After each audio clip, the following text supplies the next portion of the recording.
Amina rushed to the door. When she saw Amir standing there, her heart sank. She knew her uncle would not take this lightly. "Uncle, please," she pleaded. "Amir is just trying to be kind." "Kind?"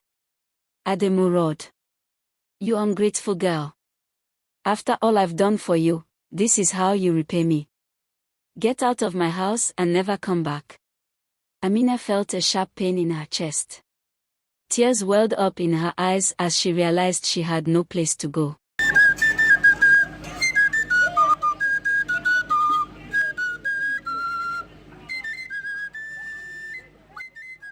Once upon a time, in a small village, there lived a young girl named Amina. Amina was a bright and cheerful girl, always full of laughter and joy. However, life had been cruel to her.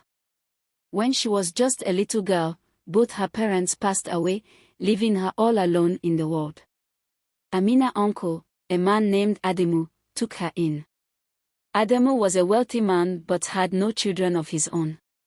He was known in the village not for his kindness, but for his stern and wicked nature.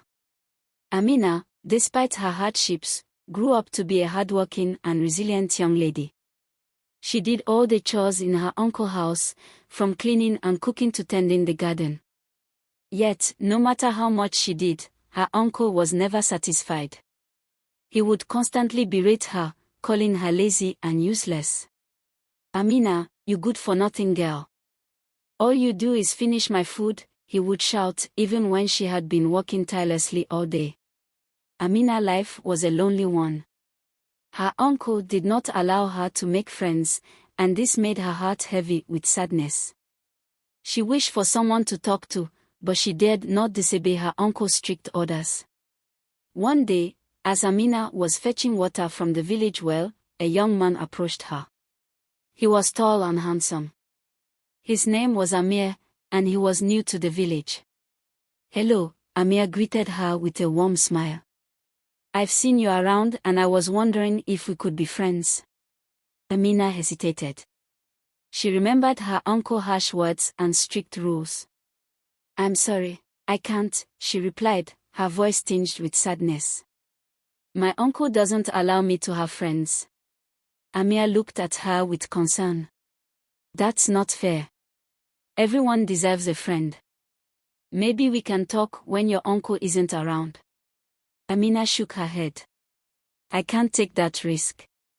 He would be furious." Amir understood her predicament, but he couldn't stop thinking about the lonely girl with the sad eyes. He decided that he would find a way to help her, no matter what. One day, Amir decided to visit Amina's house without her knowing. He knocked on the door, and to his surprise, it was Adamu who answered. "Who are you and what do you want?" Adamu barked. "I'm a friend of Amina," Amir replied bravely. "I just wanted to see how she's doing." Adamu's face turned red with anger. "A friend?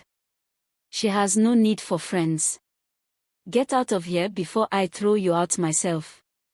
Hearing the commotion, Amina rushed to the door. When she saw Amir standing there, her heart sank. She knew her uncle would not take this lightly. "Uncle, please," she pleaded. "Amir is just trying to be kind." "Kind?" Adamu roared. "You ungrateful girl. After all I've done for you, this is how you repay me. Get out of my house and never come back."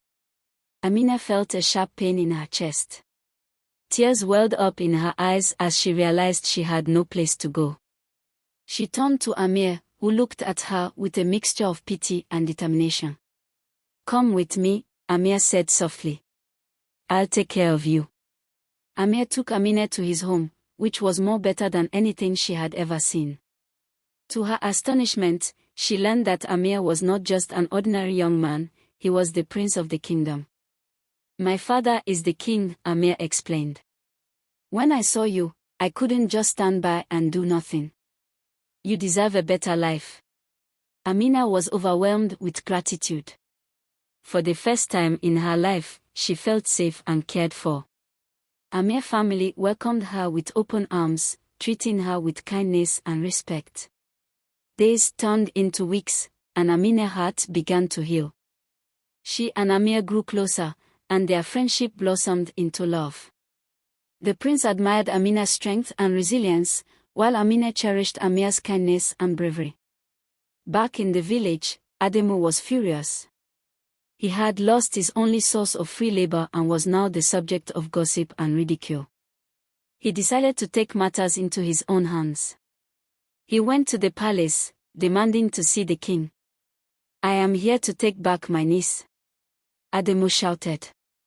"She belongs to me." The king, a wise and just ruler, listened patiently. "Your niece is not your property," he replied calmly. "She is free to make her own choices. You treated her cruelly, and she deserves better." Adamu's face twisted with anger. "She is lazy and ungrateful. She does nothing but eat my food." The king frowned. "I've heard quite the opposite. Amina is a hardworking and kind young woman. It is you who should be ashamed of your behavior." Realizing he was defeated, Adamu left the palace in disgrace.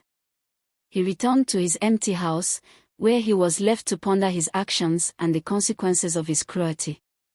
With Adamu out of her life, Amina flourished. She and Amir were married in a grand celebration attended by the entire kingdom.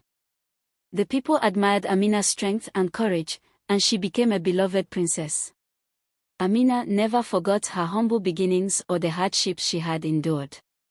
She used her newfound position to help others who were in need, ensuring that no one in her kingdom would suffer as she had. The moral of this story teaches us that, no matter how difficult life may be, kindness and compassion will always triumph over cruelty and hatred. Even in the face of adversity, it's important to remain strong and hopeful.